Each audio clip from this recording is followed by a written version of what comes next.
I am 60 years old, wrinkled and worn. I love him, but he is just 25 years old enough to be my son. Why can't I get my mind off him? Why do I feel so drawn to him?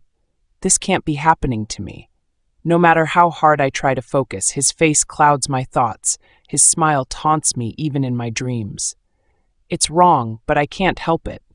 I can't shake the pull, the hunger that grows every time I see him. My heart races whenever he's near, and it frightens me how deeply I've fallen.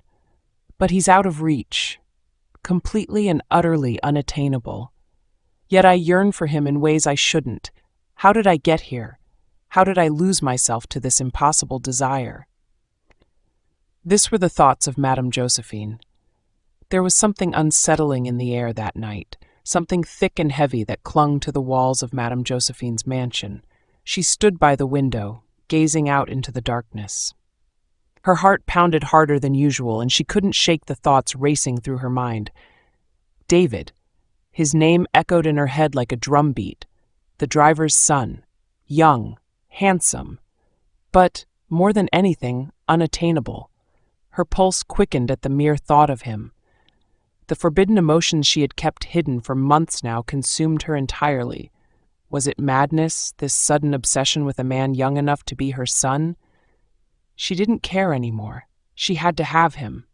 But as she watched him talking and laughing with his girlfriend outside, a dark realization began to settle in.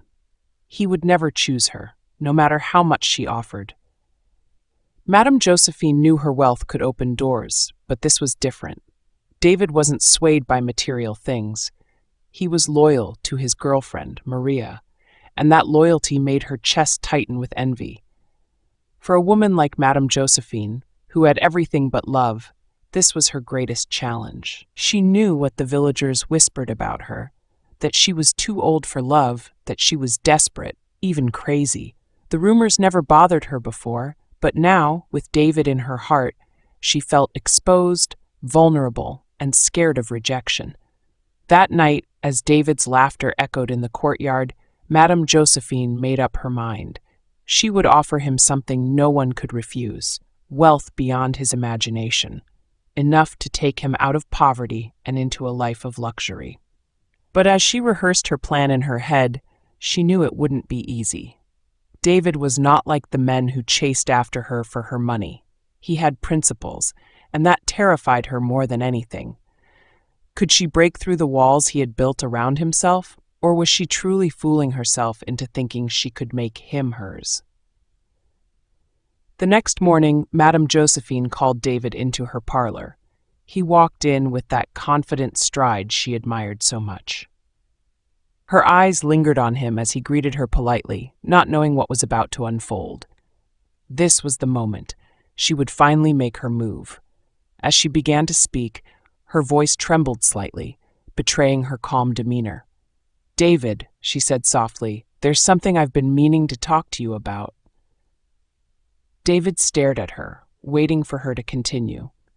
His innocent eyes made her feel both powerful and weak at the same time.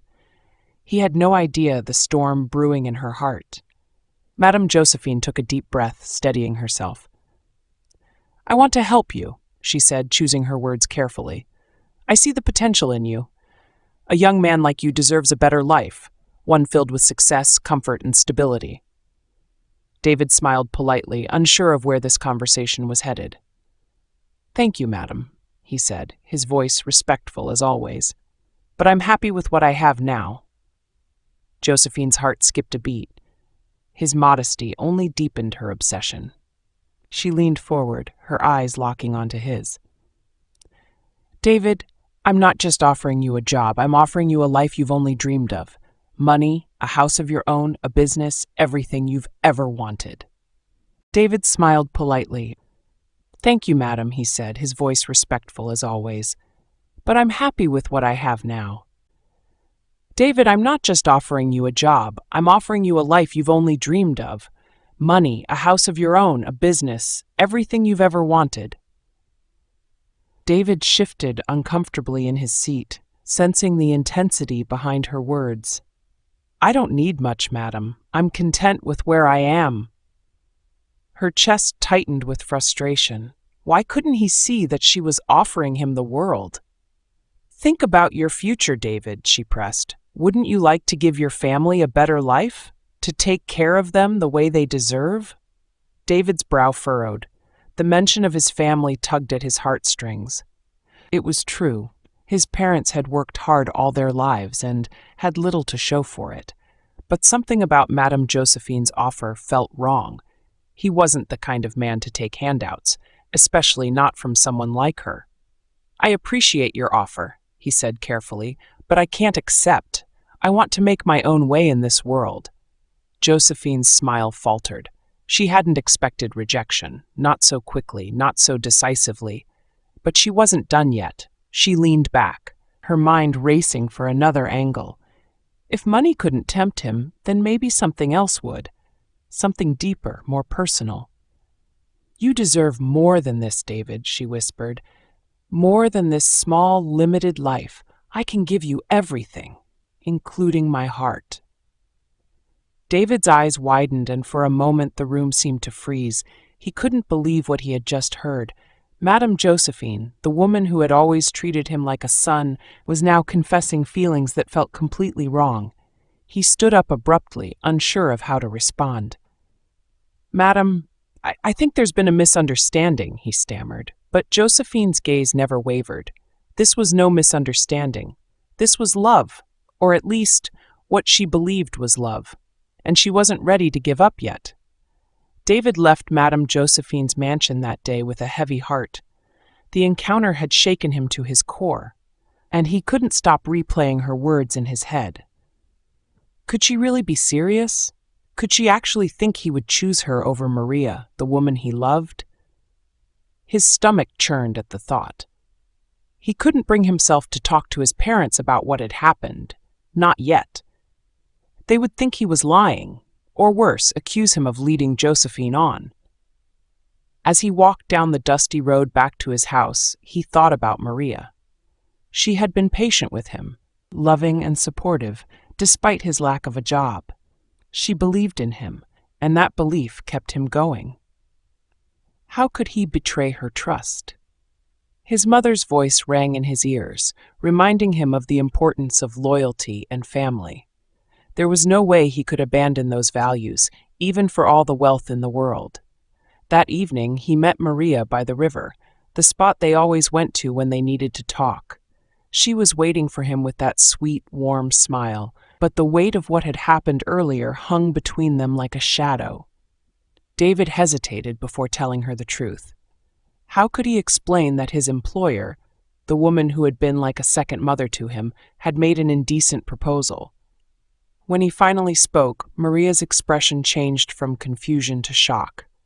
"She said that?" Maria whispered, barely able to believe it. David nodded, guilt washing over him as he saw the hurt in her eyes.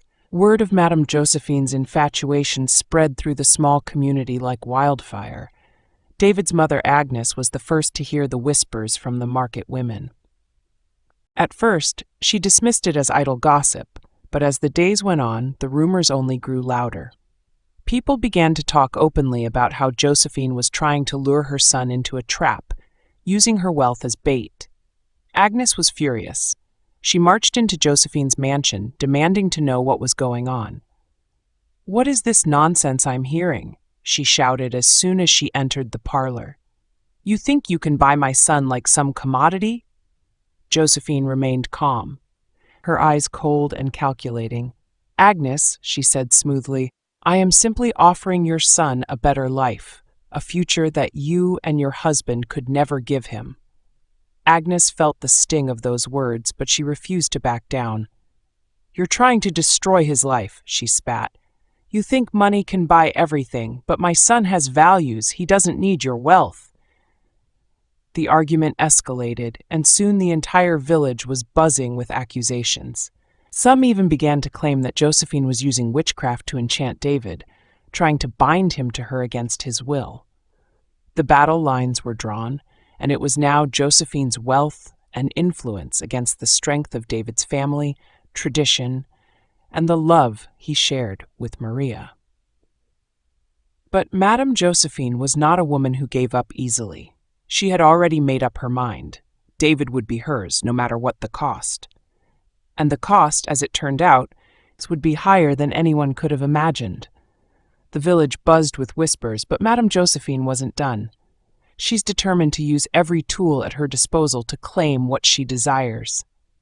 What will her next move be?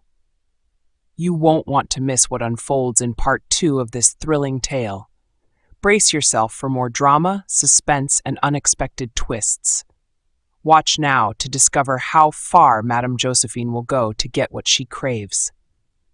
To dive deeper into the mystery, like and subscribe to our channel so you'll be notified when part 2 is released. Follow this page or subscribe to this channel for more stories.